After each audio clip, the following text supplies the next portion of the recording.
Hi! Hello అందరికీ. నేను మీ Sanvika. Welcome back our channel Ritish Shanmukha vlogs. Today recipe chicken curry. Chicken కర్రీని ఈ విధంగా ఒకసారి ట్రై చేయండి. 1 వీక్ వరకి అస్సలు పాడవదు. మరి ఎలా ప్రిపేర్ చేయాలో చూసేద్దాం రండి. కావలసిన ఇంగ్రీడియెంట్స్: చికెన్, ఉల్లిపాయ, టమాటా, అల్లం వెల్లుల్లి పేస్ట్, లెమన్.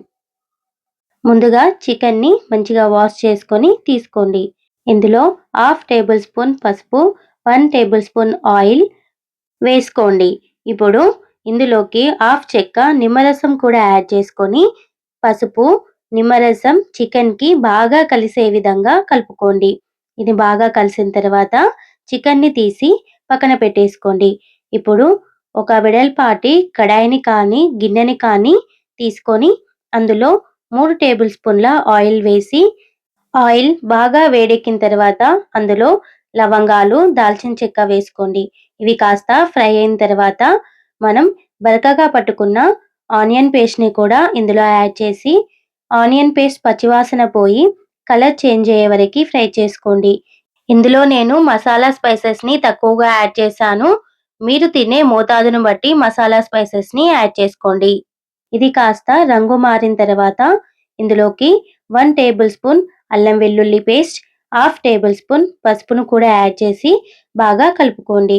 ఇందులోకి మనం తయారు చేసి పెట్టుకున్న టమాటా పేస్ట్‌ని ఇందులో యాడ్ చేసి బాగా మిక్స్ అయ్యే వరకి కలుపుకోండి.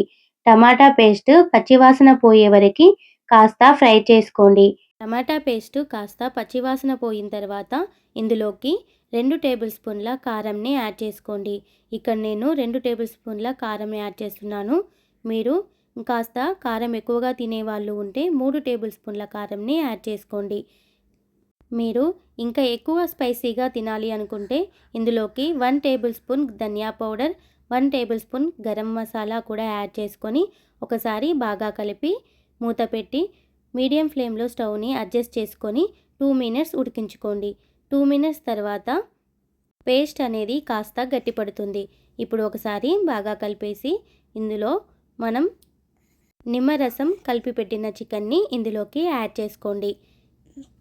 ఈ పేస్ట్ అంతా చికెన్‌కి బాగా కలిసే విధంగా ఒకసారి బాగా కలుపుకొని స్టవ్‌ని మీడియం ఫ్లేమ్లో అడ్జస్ట్ చేసుకొని చికెన్ పైన మూత పెట్టి 2 మినిట్స్ ఉడికించుకోండి. ఇలా 2 మినిట్స్ ఉడికించుకున్న తర్వాత మూత తీసి చూడండి. ఇప్పుడు చికెన్ పైన కాస్త ఆయిల్ పైకి తేలుతుంది.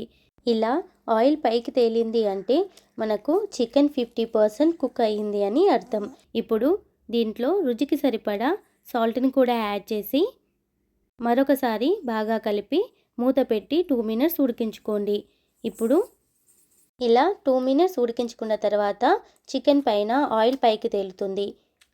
ఇలా ఆయిల్ పైకి తేలింది అంటే చికెన్ మనకి పర్ఫెక్ట్‌గా కుక్ అయ్యిందని అర్థం.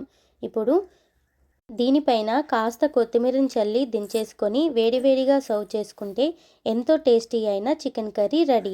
ఈ చికెన్ కర్రీని పులావ్, రైస్, రోటీ, చపాతీ, బిర్యానీలోకి కూడా పర్ఫెక్ట్‌గా ఉంటుంది.